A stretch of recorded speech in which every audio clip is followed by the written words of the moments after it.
Right now, you may be thinking of getting that 500,000 million billion trillion dollar mouse just because of that 8000 hertz polling rate.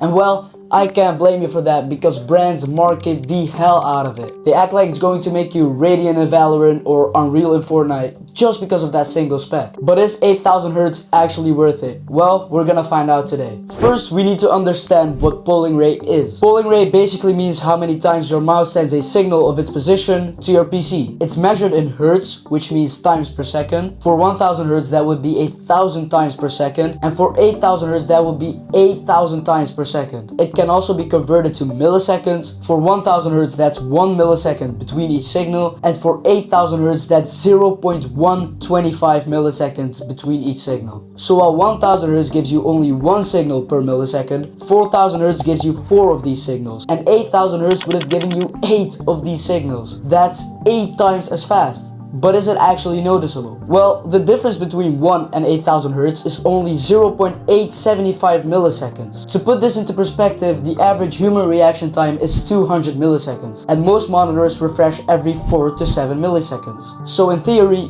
we can't feel the difference. But how do people still think they can? The person could be playing on a monitor above 360 hertz. On a refresh rate this high, the difference is much easier to notice. But I really do want to know if any of you can actually feel the differences between polling rates, so please let me know in the comments. And I really just don't recommend using your mouse at 8000 hertz. It just drains your battery much faster and it puts more strain on your CPU. For example, right here I'm using my mouse at a 1000 hertz polling rate and the CPU usage is at about 10%, but when I put my mouse at 8000 hertz polling rate, the CPU usage spikes up to 15%. For me, the sweet spot is 4000 hertz, because if you think you can feel the difference between 1 and 8000 hertz, you certainly cannot feel the difference between 4 and 8000 hertz. So you're basically still getting the most performance out of your mouse without draining the battery as fast and putting as much strain on your CPU. So my conclusion is basically, do not get that mouse just because it has an 8000 hertz polling rate. If you're playing just fine on your current mouse, it's not worth making the switch.